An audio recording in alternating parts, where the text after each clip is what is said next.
31st of great matchups. We got all the highlights coming your way. We'll have some Super Bowl guests before it's all over. Got a very special Nito stat of the night with Cirque du Soleil here. A lot of stuff going on. And we had the reserves announced in our pregame. Can we have a basketball discussion before we get to the highlights? I thought you said we were on the shot clock. No. Ernie, remember last week we had a good basketball discussion. Who was the most important player? We're talking about between like Klay Thompson and DeMarcus. And we're saying, like, you saw tonight what the Warriors missed when they don't have Klay Thompson. Because you see that Kevin, because you can't leave Klay. So he's the guy who does most of the spacing. Okay, so rank them in order. Most important players. Steph, KD, Klay, right, and two other guys that can get out the stands. Golden State was 11 for 38 from three. 10 of those threes came from Steph Curry. I know, seriously. I'm telling you. The other one was from Kevin Durant, who was 1 for 8. Here are the highlights. Ben Simmons, first-time All-Star. Steph has got KD. Oh, early. They started off early. They started off well. Great energy in that building, too. You got a big power in the East coming to visit. Oh, that's and an 11-game winning streak on the line, and Curry hits that one. Big Cousins got it easy now. Just rebound and kick it to a shooter. Oh, they loose with that ball.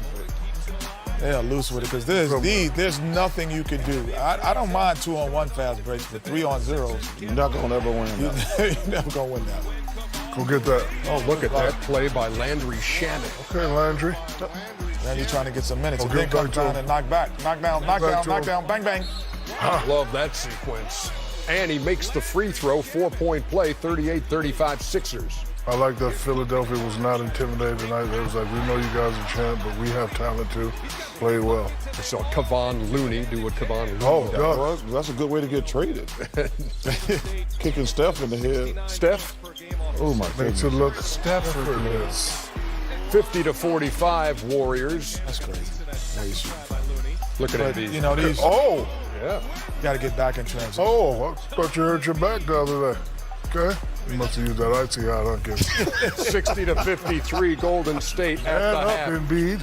The third quarter is when Philadelphia just went nuts. 42-26 they outscored Golden State. Draymond Green and DeMarcus Cousins, a couple of volatile personalities. You know, I think DeMarcus was trying to help him get out the way and not get a technical. And then... Well, so you're trying to say that's the equivalent of Bernie Madoff helping OJ? Charles, you literally have to stop.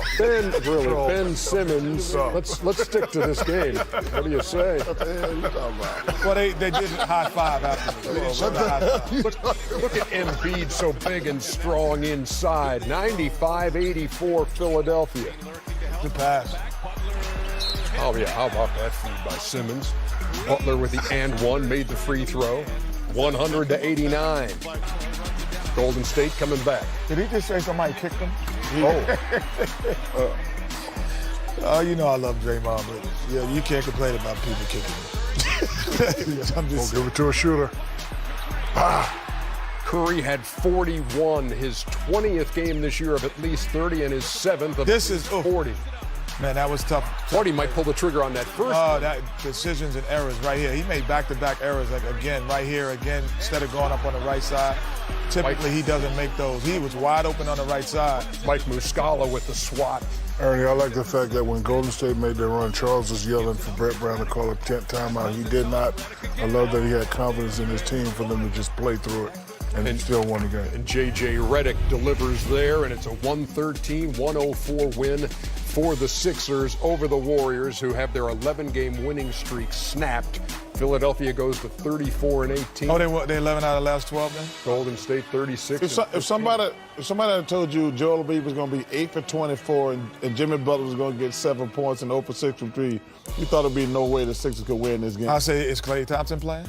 And no Klay Thompson. Yeah, 26-20 for Embiid on the night. Simmons 26-8-6 on the day that he is named an All-Star for the first time. What was your major takeaway, Kenny, from this game? Well, I think overall, You know, Philadelphia has a style of play, a unique style that's going to be, they play both inside and they will do multifaceted. So they'll go inside and they'll go outside. They're one of the few teams in the league that have learned how to blend that well. That was a difference. Golden State got loose with the ball. And then Steph Curry did some uncharacteristic things that you typically won't see.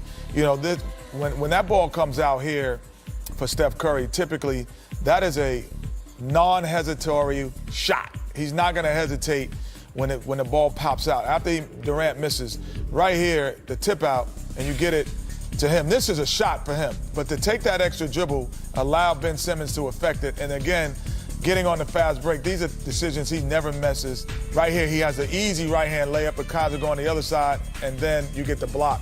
You put those two baskets together, then all of a sudden it's a different basketball game, and typically that doesn't happen. And to hear Steve Kerr in his interview after the third quarter, after they got outscored 42-26, and in the huddle, saying it's almost like Philadelphia took Golden State out of its character, out of its game, made it a street ball kind of game, and he was begging his guys to get back into doing what they do well. Well, I don't think they can do what they do well without Klay. So from the Golden State standpoint, I don't think anything about this game. He's not there. They're not the same team. But you guys, we were talking earlier about who's the best team in the East. I got no idea. But I will tell you this. I told you this 2 weeks ago. You look at Toronto. They got Kawhi Leonard. The Sixers probably going to have the next three best players in that series. You take Milwaukee, Greek Freak, probably the best player. Philly's got the next three best players. You take Kyrie, Philly's got the next three best players. So does that translate into Philadelphia as the best team in the East? I don't know the answer to that question because I thought they would be right there. I thought they'd be first or second. And they're not right now, but I thought they would be first or second. They're not right now, but they played with a lot of poise tonight. Again, me and you had the argument about Brett should call timeout. He didn't call timeout. He allowed the guys to grow up and play through it. This is the first time I've seen them not panic in certain situations. A lot of times you see them take ill-advised shots, but they were smart enough to, when they had the lead, run out the clock, and they played some smart basketball tonight. This right here should be a big a big reward for them. They should go look at the tape and realize and say, hey, I know they didn't have Klay, but they still got four other guys that can play. We beat them if we play this way. So they should take that, sauce it up, and memorize it that way.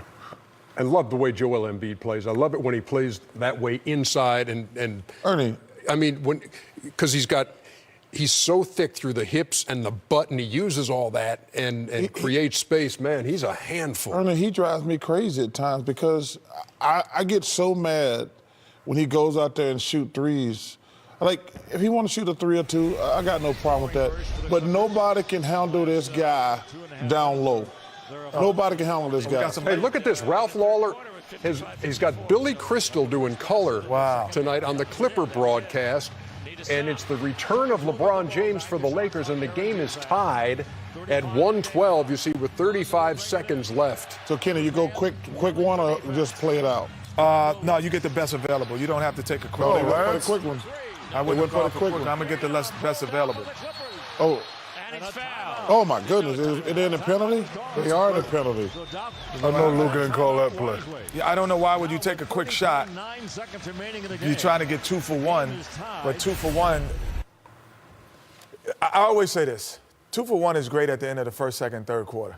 In the fourth quarter, you get the best available shot because you're trying to win the game. You're not worrying about the statistical outcome. And now, again, you have a bad shot, which leads to a bad foul, which leads to now you really don't have a 2 for 1 anymore. And you think that's a play that Luke called? Thank you. I hope not. First of all, he didn't. Why don't you just say Luke Walton did not call a play for last Stephen to shoot a three. The reason I don't know is because we know it's a 2 for 1 situation, and then that wasn't a 2. He just shoots a 2 for 1. As I always said, there's a reason we play basketball and we ain't doctors and lawyers. LeBron James, by the way, 20 points, 11 rebounds, 7 assists, on 7 of 19 shooting. No one complained. Hey, nobody. This is not the shot they called. No one complained. Come on, man. You don't see anyone shocked by the shot. That's why look at LeBron's body language, and no one's shocked that he took that shot. So for me, it wasn't maybe not the play, but we were going for 2 for 1. That's what it looked like. Everybody don't have a green light, brother. Okay, David, I'll agree with that too. Well, let's listen in to You rang. It's Ralph Lawler and Billy Crystal in a tie game with a tick over 30 seconds to play. 112. Now, this is a great team. Both teams out of fouls. Clippers out of timeouts. They'll take it full court rather than midcourt.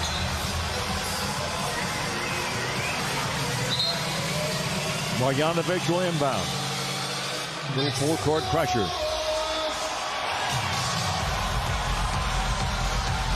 We're deciding where the ball should be brought inbounds. Big Bobby has the ball. If it's on, he has to stand there. He cannot run to the baseline. You can after a made basket.